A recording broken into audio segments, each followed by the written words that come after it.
Hello, everyone. My name is Josh, and this is the Skype for Business recap. I am so glad that I do not do a live show. Once again, I am on take probably 5, and I start rambling. I get distracted on some bunny trail of something I was saying, and before long, I start wondering, how long have I been rambling on about something that this show is not about? Right now, I'm even starting to do that again. So before I get carried away, let's get straight to the point here. We are doing a recap of what is new in Microsoft UC and Skype for Business for the previous week. It was a pretty good week for things. It was a very busy and active community. I was not able to get to this Friday, like I always try to target, but we are recording on a Saturday. Hopefully, we'll get this out over the weekend. Let's dive straight over to my Infinity screen and then the browser so that we can start jumping into some of the content that I did want to cover and talk about.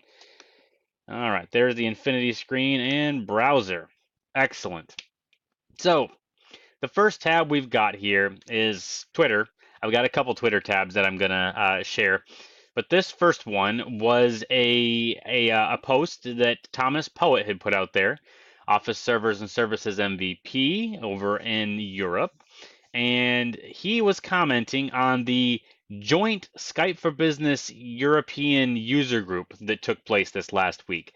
Very impressive feat that was accomplished. There were, I believe, I saw the stats, 5 different MVPs from 5 different companies, well, probably companies, but countries, um, all connected into one giant Skype for Business meeting broadcast.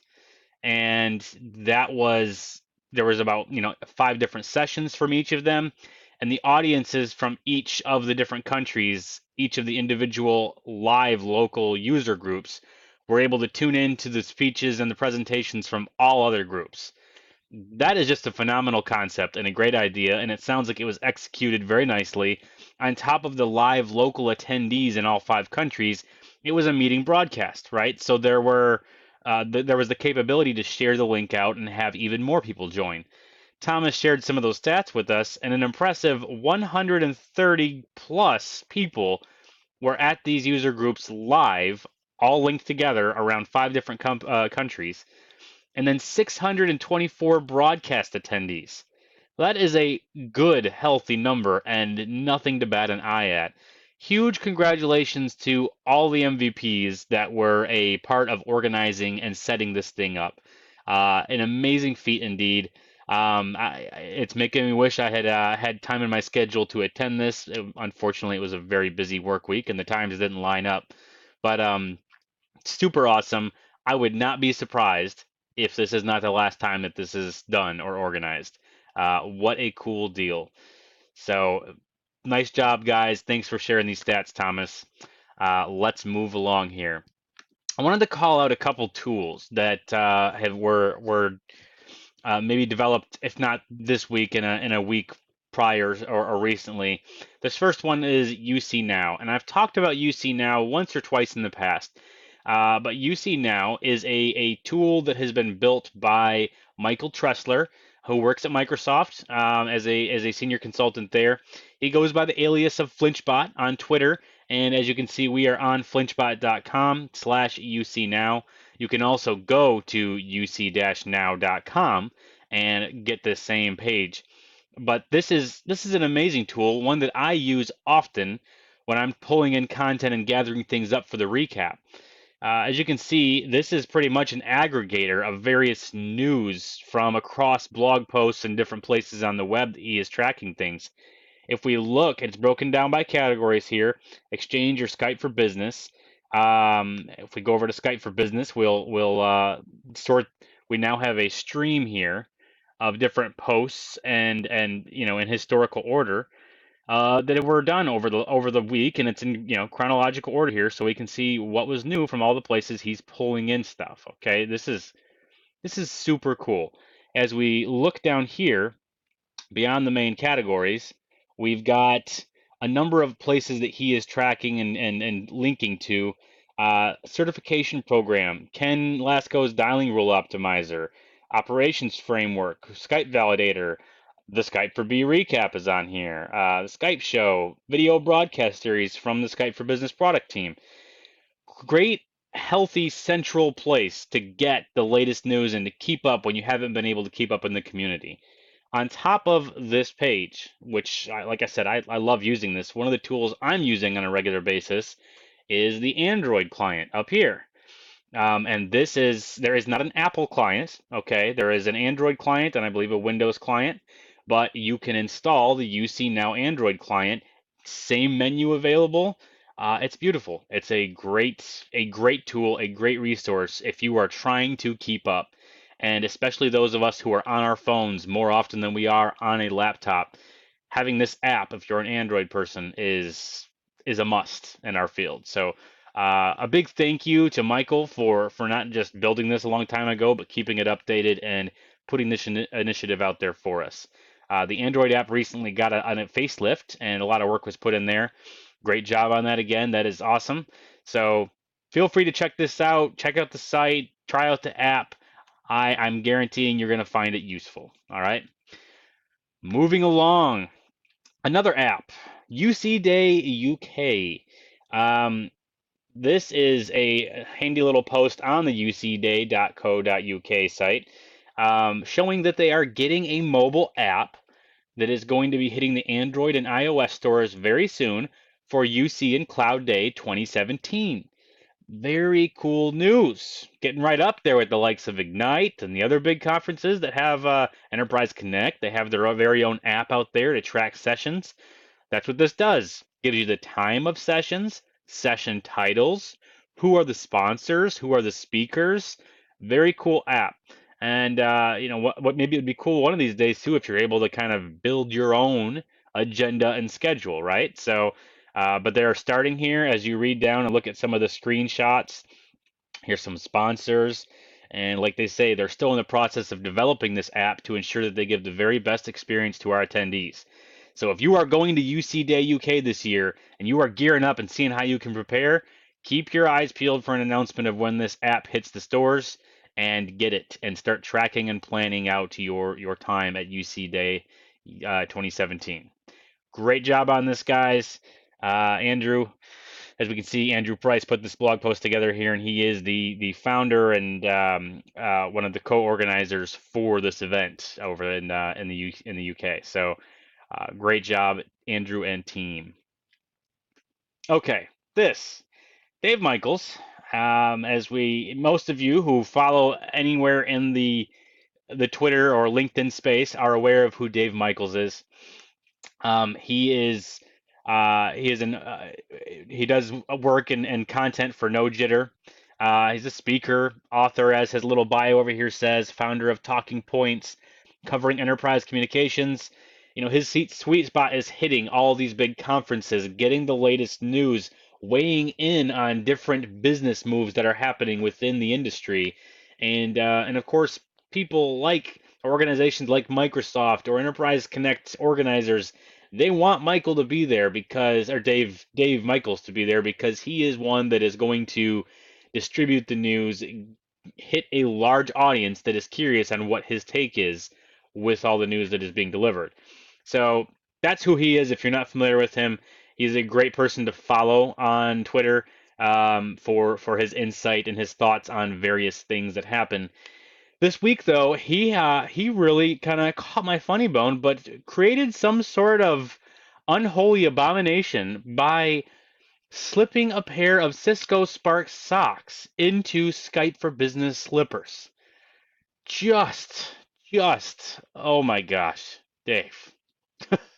At any rate, definitely quite the sense of humor there. I always enjoy his input. So if you are not following Dave Michaels, go follow him on Twitter and let him know what you think of his attempt to integrate Cisco Spark into a Skype for Business footprint. Right on. Moving along here. An announcement that happened this week on the Skype for Business Online Polycom VVX side of things. I first saw this when Amir Kalim shared this.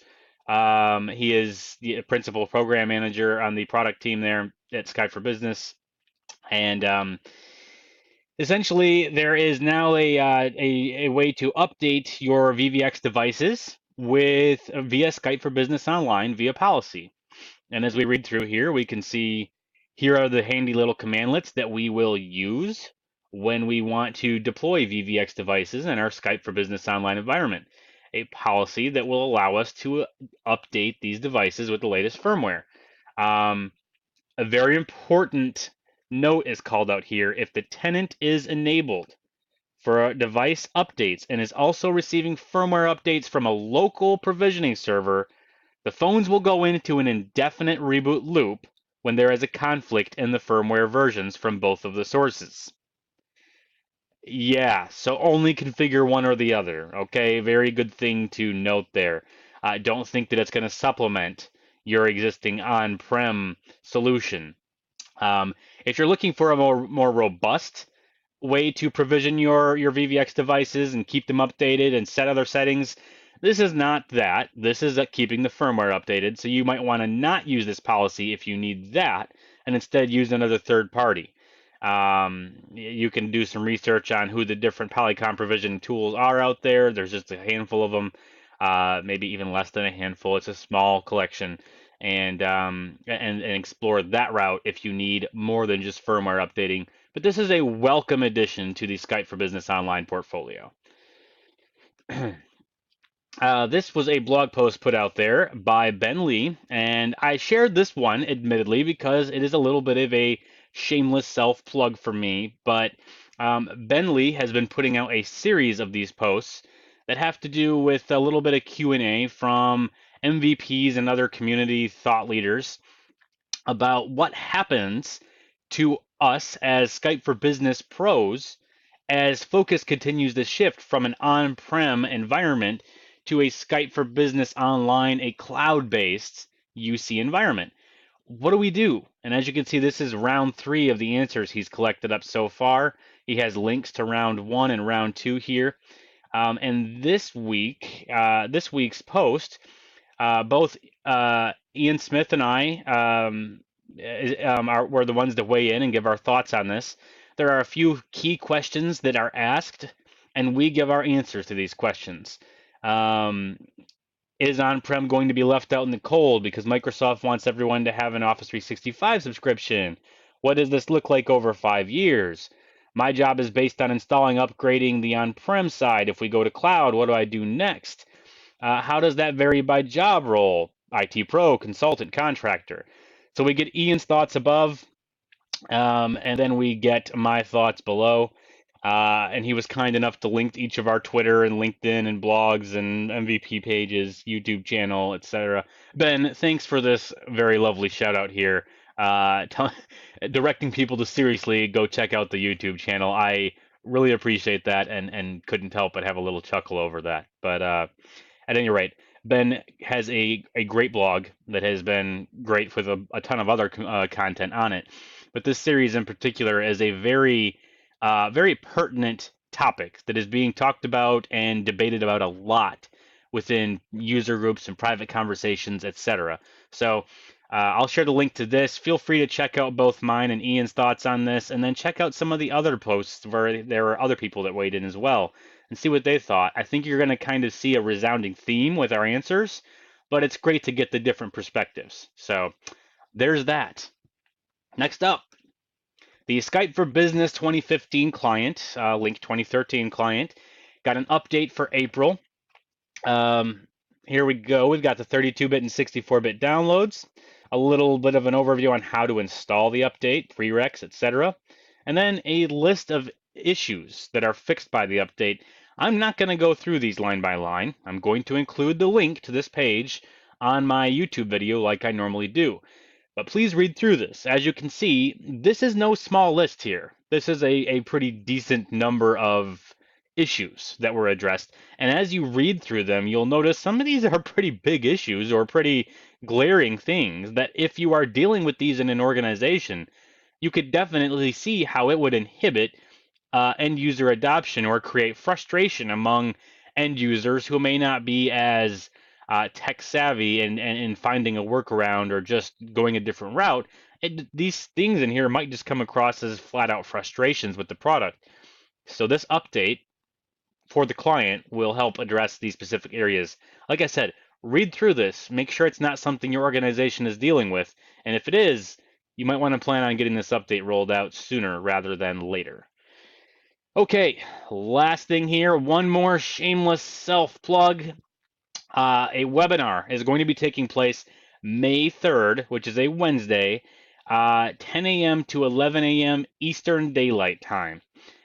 This is the registration page for it. It is a joint webinar between Sonus and Integration Partners, which is the company that I work for and I'm a senior consultant for. From the integration partner side, as we see about the presenters over here, there is myself, who will be diving into more of the technical side of Cloud PBX and the various options with deploying Cloud PBX. And there is a handy little bio of me over there. And then below that, we have Matt Hurst from Sonus, who will be diving in and talking a bit more about where Sonus comes into play with Cloud PBX and with the options that are available there in a hybrid environment. And he's going to weigh in on that, and then his bio there as well. I am greatly looking forward to this. It's been a pleasure working with the Sonus team on this, and this is going to be a good time. Please join us this May 3rd on Wednesday, an hour. If we take that long, it'll be a good webinar. We're going to talk about a very good, pertinent, current topic. Okay, many organizations are attacking the how to, when to, what does it look like with getting to the cloud, hybrid, Cloud PBX, many topics in that area. So this webinar is right in line with what the challenges that people are trying to solve for. Please join Matt and myself for this webinar. Again, I will include the link in the YouTube description so that you can go out and register. And hopefully we'll see you guys on May 3rd. Okay, now that I'm done with that big chunk of updates, I'm going to go back to my main screen. Thank you guys for sticking with me. I think this may have been a longer recap this week because I had more things to cover, but I appreciate you sticking with me and your patience. It is already part of the weekend, so I'm not going to say, well, still have a safe weekend, but I'm not going to be wishing you the normal end of Friday thing. If you enjoyed today's show, found it helpful, anything useful in there, please retweet, share, and hopefully we will see you again next Friday for the next Skype for Business recap. Thank you and adios.